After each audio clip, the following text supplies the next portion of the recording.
அனைவருக்கும் வணக்கம். மரியாதைக்குரிய கப்பலோட்டிய தமிழன் வ.உ. சிதம்பரனார் அவர்களுக்கு நினைவாஞ்சலி செலுத்துவதில் பெருமை கொள்கிறோம். ஏனென்றால் சுதந்திரம் விடுதலைக்காக மட்டுமல்ல, இந்திய பொருளாதாரமும் மேம்பட வேண்டும் என்று ஒரு மாற்று சிந்தனையோடு பொருளாதாரத்தை முன்வைத்து நம் நாட்டிற்கு பொருளாதார விதத்தில் லாபம் வர வேண்டும் என்றும் சுதேசி கப்பல் விட வேண்டும் என்றும் அவர் தீவிர முயற்சி எடுத்தார். அது மட்டுமல்ல, தொழிலாளர்களின் தோழனாக இருந்து தொழிற்சங்கங்களில் கலந்து கொண்டதனால் கைது செய்யப்பட்டு இரட்டை ஆயுள் தண்டனை பெற்றார். ஆக அப்படிப்பட்ட சுதந்திர போராட்ட வீரர்களை நினைவு கூறுவதில் நாமெல்லாம் பெருமைப்படுகிறோம்.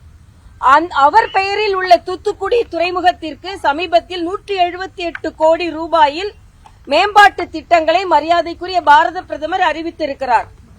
ஆக தமிழக நலனில் அக்கறை கொண்ட மத்திய அரசு இதை போல நல்ல திட்டங்களுக்கு, அதே போல நமது துறைமுகம் இங்கே சென்னை துறைமுகத்திற்கு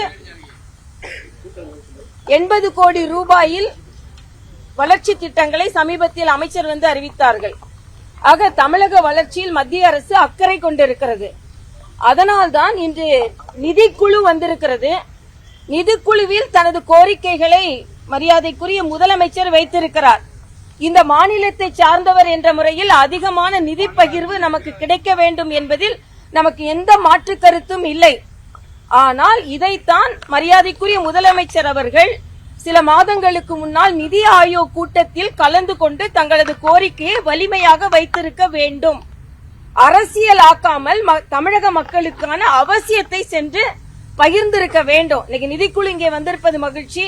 அவர்கள் நமது கோரிக்கையை, மாநிலத்தின் கோரிக்கையை ஏற்றுக்கொண்டு மாநிலத்திற்கான நிதி பகிர்வை கொடுக்க வேண்டும். ஆனால் இதே திராவிட முன்னேற்ற கழகம் உடன் இருந்த ஏறக்குறை 20 ஆண்டுகள் மத்திய அரசில் இருக்கும்போது உள்ள நிதி பகிர்வை விட இந்த அரசு நிதி பகிர்வை அதிகரித்திருக்கிறது என்பது மட்டுமல்ல, 2வது கட்ட மெட்ரோ ரயில் உட்பட அதற்கான நிதியை மத்திய அரசு வழங்கிக் கொண்டிருக்கிறது என்பதையும் நாம் புரிந்து கொள்ள வேண்டும். அதனால் நிதி ஆயோக் போன்ற மத்திய அரசின் கூட்டங்களுக்கு புறக்கணிக்காமல் தமிழக அரசு செல்ல வேண்டும் என்ற கோரிக்கையும் நாம் இங்கே வைக்கிறோம்.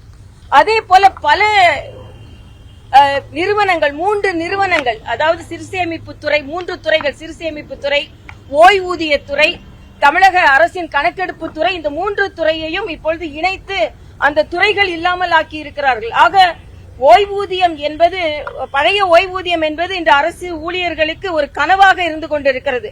ஆக திராவிட முன்னேற்ற கழக அரசு தேர்தல் வாக்குறுதியாக எதையெல்லாம் சொன்னார்களோ அதையெல்லாம் மறுத்து வருகிறார்கள் என்பதற்கு இந்த நடவடிக்கை ஒரு சான்று.